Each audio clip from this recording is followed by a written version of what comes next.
Hey, let's see if you remember this movie. It's roughly 30 years old and takes place in a world inhabited by live-action humans and animated cartoon characters. Much of it takes place in a stylized, somewhat seedy vision of America in the 1940s, a world full of private detectives, small-time hustlers, and gorgeous dames concealing complex agendas. Tension seethes between the humans and the cartoons, and a reckoning is imminent. Luckily, an unlikely partnership between two people from both sides emerges, and the day is saved for human and cartoon alike. It's gotta be Who Framed Roger Rabbit, right? Wrong! We're talking about Cool World, which, despite its many similarities to the 1988 Disney classic, is distinguished by one massive difference. It is very much not for kids. Though it too tells the story of a down-on-his-luck dude inhabiting an animated landscape, the titular Cool World tempts him with all manner of R-rated debauchery, most prominently in the form of femme fatale Holly Wood. She longs to become a live-action Noid, a process she accomplishes by sleeping with our human protagonist. You might think Jessica Rabbit was raunchy, but she has nothing on Holly, a character who wants to become human in large part to experience what human women feel when they do it with a man. If you're looking to share a groundbreaking fusion of live action and animation with your kids, stick to the denizens of Toontown, even with Jessica Rabbit's sordid games of patty cake. You can't talk about superheroes without talking about Stan Lee. Enough said. As Marvel's main man, he oversaw the creation of household names like Spider-Man, Black Panther, and the Hulk. He reshaped the tone of the entire genre, and he lived to see the transition of his characters from the page to the screen dozens of times over and became a pop culture icon in his own right. Of course, like any creator, not everything he made reached such heights of success. Sure, you've heard of the Fantastic Four, but you're probably less acquainted with later work like Hero Man, Romeo and Juliet, The War, or The Guardian Project, a team of superheroes based on hockey teams. Yet omnipresent or obscure, a Stan Lee creation can generally be depended upon to entertain fans of all ages, right? Well, not when it comes to Stripperella, a Spike TV cartoon that debuted in 2003. The Pamela Anderson helmed series is about as far from family-friendly as it gets. It stars Erotica Jones. Yes, really, an exotic dancer who moonlights as a superhero. Only 13 episodes were made before it got canceled, probably because the world wasn't ready for a show that combined Stan Lee, Fabio, Mark Hamill, and Pamela Anderson. The years have seen Adult Swim throw all sorts of animated weirdness at the wall just to see what sticks. There are outright success stories with shows like Rick and Morty, The Venture Brothers, and other series that have made millions, changed the culture, and inspired imitators. And then there are the series like Moral Orel, a strange and sordid show that's impossible to imagine airing anywhere but within Adult Swim's sheltering embrace. A stop-motion series from the mid-2000s, Moral Orel is a parody of the Christian stop-motion series Davey and Goliath, and a devastating deconstruction of mid-century Americana. Orel, our wide-eyed hero, is the sort of kid that just wants to do right by God and grow up to be like his dad. But 3 seasons worth of dysfunction reveal that nothing in the seemingly pious town of Moralton is as it seems. His father drinks to stifle his disillusionment with life. His mother cleans obsessively to avoid having to parent. His pastor has lost all faith in God's love. Though this isn't, at heart, a hopeless story, Orel is even glimpsed as an adult, having healed from his family's abuse. It's an unsparingly bleak look at the cost of conformity. But how long does it actually take for love to fade? Oh, quicker than you think, kid. Quicker than you think.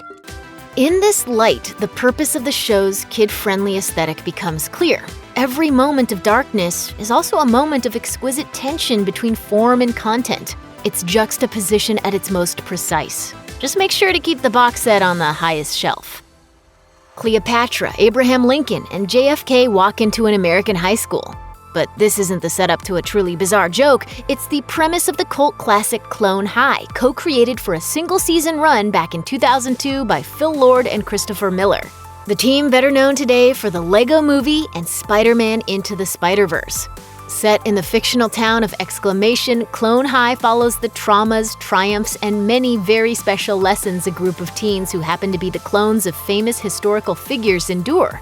As you might expect, they're part of a shadowy government experiment, but that matters a whole lot less than anti-drug assemblies, winter proms, and student elections. Ask not what your student body president can do for you. Ask what you can do to your student body president's body. Clone High's genius lies in its embrace of contrast. The clones, of course, struggle mightily to live up to their outsized reputations, as aware as the audience is of just how unimpressive they are when set beside their ancestors. But the central tension comes to fruition most deliciously in the show's commitment to parodying teen soaps. It's funny to watch Joan of Arc reborn as a sullen goth girl, but it's priceless to watch her learn not-so-serious, very special lessons about staying off drugs and getting enough sleep. Add in a diner called the Grassy Knoll, an adolescent John F. Kennedy who wants you to know exactly how rock-hard his abs are at all times, and a robotic reincarnation of Mr. Belvedere, and you get a cartoon as eccentric as it is hilarious. Space Ghost Coast to Coast is one of those once-in-a-generation shows that combines nostalgia, satire, and sheer baffling weirdness. It's a talk show starring one of Hanna-Barbera's lesser-known heroes, in which actual real-life celebrities are interviewed. It's strange, but Space Ghost only grew more surreal with time. Its success acting as a sort of springboard for some of the most peculiar work Adult Swim has ever aired, even when compared to strange successors like Tom Goes to the Mayor. That's how groundbreaking, stage-setting, and perfectly odd Space Ghost was. And honestly, we wouldn't mind if this iconic cartoon got a reboot. Nobody cares, Moby. Nobody cares. No one. It's also one of the shows on this list most easily mistaken by a kid for something aimed at them. Space Ghost Coast to Coast doesn't pelt the viewer with violence or intimate situations the way other adult-oriented animated shows do. Instead, it dwells with surreal calm in a valley of absurd. Early seasons see Space Ghost not quite understanding of who his guests are or how the world works, even assuming everyone is a superhero and asking them about their powers. Later seasons get even weirder as we see him hawk a shampoo that makes you smarter, get afflicted by a curse that drives him to cannibalism, and become saddled with terrible licensing deals. The show is a creative force of nature, responsible in large part for what would go on to become an entire generation of adult animation. Little ones will likely just be creeped out by its flights of dark fancy or given an entirely incorrect idea of Space Ghost's popularity as a conventional superhero. Generally speaking, the West has always seen cartoons as kids' stuff. Adult animation has certainly made gains. The Simpsons isn't exactly obscure. But even then, those gains have mostly been limited to TV sitcoms, not movies. Thanks to Disney dominance, one could be forgiven for thinking even the few animated films directed at adults that we've gotten are part of a very recent trend that probably goes back no further than a decade or two. That assumption is off by about 50 years, thanks to 1972's Fritz the Cat.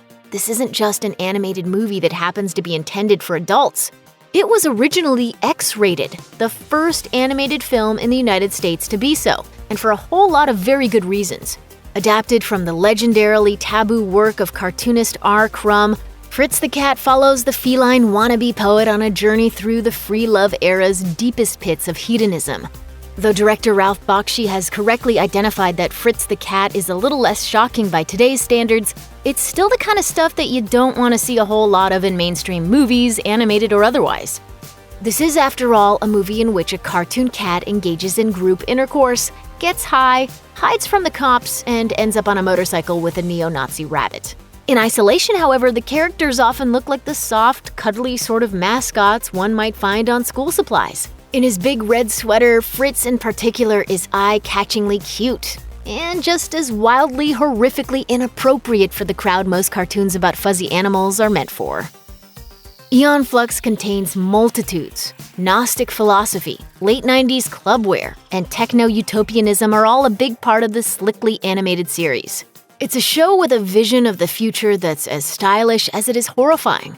The titular Aeon is an assassin, locked in eternal war between the anarchic country of Monica and the ruthlessly ordered nation of Bregna. There's nowhere else to live upon the blighted earth of the far future, making Aeon's mission as crucial as it is pointless. Her world is one of extremes, emphasized by the show's boundary-pushing aesthetics.